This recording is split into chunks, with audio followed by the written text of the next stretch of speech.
Vamos lá, galera, meus queridos, meus gases nobres. Olha aí que maravilha.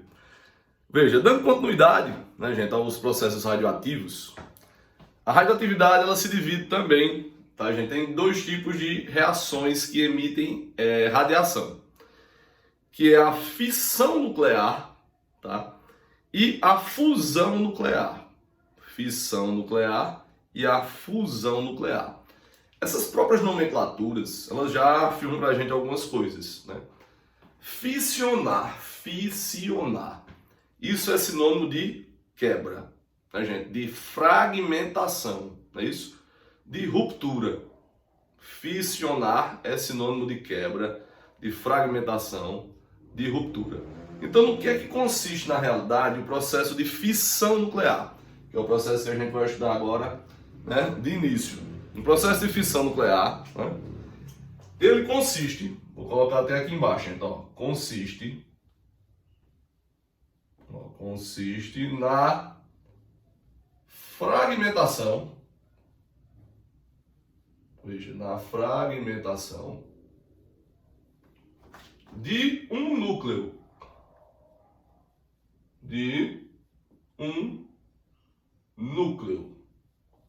olha só, de um núcleo atômico. Fragmentação de um núcleo atômico, tá? Esse processo, pessoal, ele foi descoberto a partir do elemento químico urânio. Esse processo foi descoberto a partir do elemento químico urânio. Que, na realidade, né, é aquele casal polonês, Mary e Pierre Curie. Eles que descobriram, logicamente, que o urânio, ele era um elemento químico radioativo. Então, o urânio, gente, na realidade, ele foi o primeiro elemento químico radioativo que foi descoberto na história. Então, na história da radiação, o urânio foi o primeiro elemento químico que foi descoberto. Só que assim, fazendo-se algumas limpezas químicas, físicas e químicas na estrutura do urânio, descobriram outros elementos químicos. Por exemplo, Mary e Pierre, estudando lá os núcleos de urânio, fazendo-se uma limpeza química em suas estruturas, eles conseguiram produzir um elemento químico, né, que era 300 vezes mais radioativo do que o urânio. Deram o seu nome em sua própria nacionalidade. Como eles eram, né, poloneses, deram o nome polônio a esse elemento químico. Então o polônio, gente, ele consegue ser 300 vezes mais radioativo do que o urânio. Fazendo ainda mais uma limpeza mais profunda na natureza do urânio, eles conseguiram descobrir um novo elemento químico, que era 900 vezes mais radioativo do que o urânio. E que eles chamaram esse elemento químico de rádio. Por isso que surgiu o termo até hoje, radioatividade, ou atividade radioativa. Compreende isso, minha gente? Mas veja só, a fissão nuclear, ela é muito utilizada nos processos de produção de energia elétrica. Então, os reatores nucleares, eles utilizam no processo de fissão nuclear na produção de energia elétrica. Por quê, gente? Porque o processo de fissão nuclear, ele ocorre de que forma? Ele ocorre de um bombardeamento de nêutrons a núcleos de urânio físsil. Vocês viram, professor? Então tem urânio físsil e tem urânio não físsil? Isso mesmo. Urânio físsil, urânio não físsil. O que é urânio físsil? O urânio físsil é urânio que tem o seu isótopo 235. Nós temos dois isótopos do urânio, gente. Ó, temos o urânio 235, tá? E temos o urânio 238. Temos esses dois isótopos do urânio. O urânio 235, o urânio 238. O urânio 235 é justamente quem? É o urânio físsil. Ou seja, é aquele urânio que ele consegue sofrer fissão nuclear e daí produzir radioatividade, produzir energia. Já o urânio 238, ele é urânio não físsil. Não físsil. Ou seja, o seu núcleo até se quebra.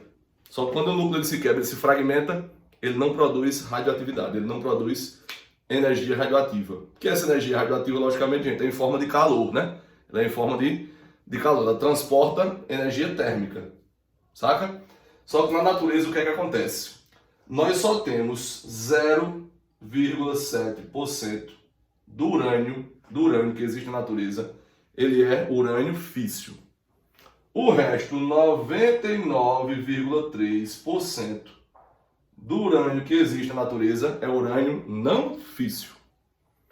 Até algumas cidades aqui do nosso estado, né, gente? Já que nós estamos aqui na Paraíba, algumas cidades aqui do nosso estado apresentam no subsolo jazidas de urânio. Por exemplo, uma cidade que eu trabalhei muitos anos lá, né? Gosto muito dessa cidade ali em Pocinhos. Pocinhos, no meio da cidade, no centro da cidade, onde se encontra uma praça bem bonita, que tem uma igreja também bem, né? Uma igreja com uma estrutura bem rústica, bem interessante. Ali embaixo existe uma grande jazida de urânio. As pessoas que são daquela região ali, né, devem saber disso. Só que aquele urânio que está ali, gente, é urânio não físsil. Já vieram universidades aqui da Paraíba, de Pernambuco, de outros estados, para justamente testar aquela fonte de energia. Porque já pensou se aqui a gente encontrasse urânio físsil, né? Existir uma fonte de energia, né? uma fonte mineral, que daí poderia gerar uma renda, né, gente? Uma certa economia, né, para o nosso estado, para aquela cidade, por exemplo, ela poderia ter um desenvolvimento muito alto, né? Só que aquele urânio que tem ali realmente já foi feito pesquisa, já foram feitas análises químicas, análises físicas, análises físico-químicas daqueles materiais e percebeu-se que ali, aquele material ele não era radioativo, ele não emitia radiação, certo? Mas o que é que pode acontecer, né, gente? Pode se fazer por um processo assim um pouco caro, o que nós chamamos de enriquecimento do urânio, que vai ser um tópicozinho que a gente vai ver um pouquinho mais adiante, vamos ver um pouquinho mais à frente, tá? Mas vamos lá, dando continuidade ao que ocorre aqui do processo de fissão nuclear, tá, gente? Veja só, o núcleo do urânio, ele tem muitas partículas, ele tem 235 partículas entre prótons e nêutrons. 235 partículas entre prótons e nêutrons. Então, gente, ele é um núcleo grande. Ele é um núcleo gigantesco. Ou seja, ele consegue sofrer fissão nuclear. Para quê? Para produzir núcleos de bário. Veja. Bário, esse camarada aqui, ó, núcleos de bário. E de criptônio. Bário e criptônio. Tanto bário como criptônio são elementos estáveis, principalmente o criptônio, que é um gás nobre. Por isso que eu chamei vocês de gases nobres, foi, né? no início. Porque justamente ele é um gás nobre, ou seja, qual é a funcionalidade, né, gente, do processo de fissão? Fazer com que o núcleo grande ele sofra fragmentação e daí dê origem a núcleos mais estabilizados, núcleos mais estáveis. Só que o que acontece, pessoal? Isso é um processo que ele ocorre em uma reação em cadeia. O que é uma reação em cadeia? É aquela reação que uma reação ela acontece após a outra, uma após a outra, formando como se fosse um leque, formando como se fosse uma espécie de leque. A bomba atômica também ocorre pelo processo de fissão nuclear. A bomba atômica também ocorre pelo processo de fissão nuclear. Já a bomba H, que é chamada também de bomba de hidrogênio, ela já acontece, gente, pelo processo de fusão nuclear. Já anota aí no cantinho do caderno de vocês, tá? O processo de fusão nuclear, ele produz de 10 a 100 vezes mais radiação do que o processo de fissão. O processo de fissão é um processo que nós, de uma certa forma, trabalhando com esse processo, existe como você ter um controle sobre onde aquela reação ela pode findar. Já o processo de fusão nuclear, esse controle praticamente não existe ainda. É como se fosse a energia do Sol. Quem é que consegue controlar, minha gente, a energia solar? Quem é que consegue controlar a energia do Sol? É complicado, não é isso? Então o processo de fusão nuclear ele é muito complexo. Muito complexo na prática, né? Para que ele aconteça, é um processo bem difícil. Porque fusão, ele está dizendo que você vai colocar um núcleo dentro do outro núcleo. Diga aí, você vai colocar um núcleo dentro de outro núcleo. Então, gente, isso não é um processo fácil. Isso é um processo difícil. É muito mais fácil quebrar um núcleo bem grande em núcleos menores do que você pegar núcleos pequenininhos, que são núcleos de hidrogênio, e você colocar um núcleo dentro desse outro núcleo. Não rola. O que é que vai acontecer? Tá, pá, bom. Explosões. Vai explodir, não tem pra onde correr. Vão ocorrer explosões, certinho? Então, olha só, esse processo, tá, gente? Esse processo, ele ocorre por reações em cadeias, ó. Este processo, veja, este processo, ele ocorre por reações em cadeia, ó. Reações em cadeia. Por enquanto tá tranquilo? Processo de fusão nuclear. É por esse motivo, processo que ocorre em reações em cadeia, que quando ocorre, por exemplo, a explosão da bomba atômica, forma-se aquele cogumelo de fumaça. Bum! Forma aquele cogumelozão de fumaça. Por quê? Porque as reações elas ocorrem num raio, e esse raio, gente, ele tem uma exatidão muito, mas muito perfeita. A mesma quantidade de radiação vai para lá, vai para lá, vai para lá, vai para lá. E esse processo é como se fosse aquele cogumelozão assim, ó. Eu acho que todo mundo já deve ter visto, né, pessoal? Pelo menos uma imagem. Eu vou até mostrar depois para vocês ali. Pelo menos uma imagem de como ocorre a explosão, né, de uma bomba atômica. Você vê, o cara que fez a bomba atômica, chamado ele de Henry Fermi, um americano, ele até isso, o cara foi do mal. O que foi que ele conseguiu prever? Que a bomba atômica, quando ela cai, né, ela é jogada, né, gente, pelo avião, ela já vem armada. E quando ela atinge uma altitude de aproximadamente 400 metros, é o momento que ela detona. E por que ela não detona quando ela cai no chão? Porque o solo, o piso, seria um obstáculo para que aquela quantidade de radiação ela não se propagasse em maior distância.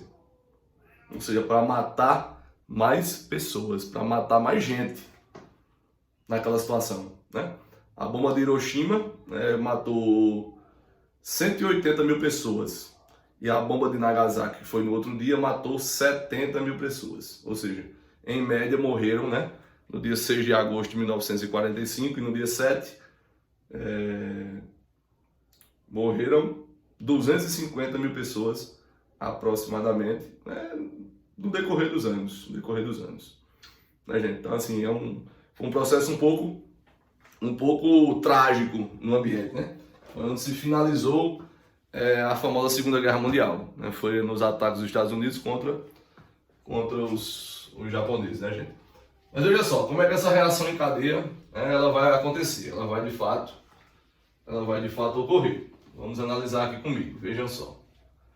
Você tem aqui, gente, ó, veja só, o urânio, né, como eu coloquei anteriormente, o urânio, ele é bombardeado, tá? Bombardeado por um nêutron. 235,92, ok? No momento que acontece isso, ele forma bário, forma criptônio. Né, gente? Forma bário, criptônio. Só que sobram dos núcleos de bário e de criptônio, sobram 3 nêutrons. Vocês viram a reação que eu coloquei agora aqui, não foi?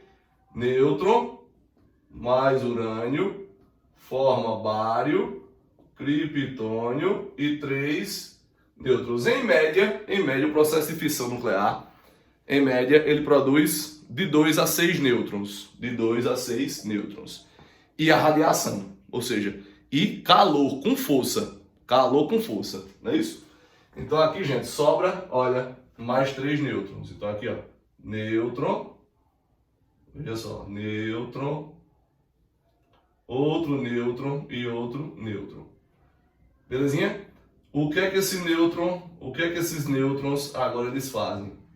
Os nêutrons bombardeiam novamente quem, gente? O urânio. 235 92. O que é que esse urânio ele produz? Bário, produz criptônio, um nêutron, outro nêutron e outro nêutron. Bombardeou urânio, ó, urânio 23592, ele produz bário, criptônio, um nêutron, outro nêutron, outro nêutron. Bombardeou novamente o urânio, ó, 23592. Tá vendo que a reação ela vai aumentando de tamanho, gente? Olha. O que é que ele forma? Bário, criptônio. Mais o que, gente? Nêutron, outro nêutron e outro nêutron. Esse nêutron, o que é que ele faz? Bombardeia o urânio. Olha a reação como ela está ficando grande. Bombardeia o urânio. Produz bário, criptônio. Mais o que, gente? Nêutron, nêutron e nêutron. E assim isso continua.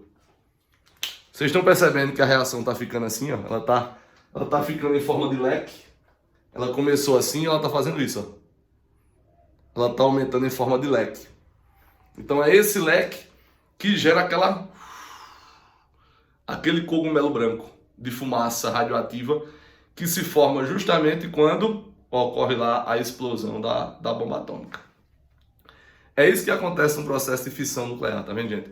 Existem núcleos grandes, esses núcleos sofrem quebra por bombardeamento de nêutrons, e a partir do momento que eles sofrem essa quebra de bombardeamento de nêutrons, esses núcleos eles se fragmentam em núcleos de menor tamanho. Só que eles produzem mais nêutrons, que bombardeiam de novo o urânio que está lá no processo. Porque quando ocorre esse bombardeamento, é como se uma placa de urânio ela chocasse, pá, ela batesse uma na outra, ela se chocasse uma com a outra. Então é nesse momento que o nêutron bombardeia o núcleo do urânio. Belezinha, gente? Então tudo isso aí, ó, tem que ser balanceado. Tudo isso aqui tem que ser um balanceamento. O valor está aqui, o valor está aqui, o valor está aqui, ó. Massa, número atômico, ele vai sempre seguindo um certo balanceamento. Tá legal? Então, o processo de fissão nuclear, ela acontece como, minha gente? Por fragmentação dos núcleos. Os núcleos do urânio, eles se fragmentam em núcleos de bário criptônio, produzindo mais 3 nêutrons. E daí esse processo vai virando uma reação em cadeia. Beleza, meu povo? Só o filé mais uma vez. Beijo no coração.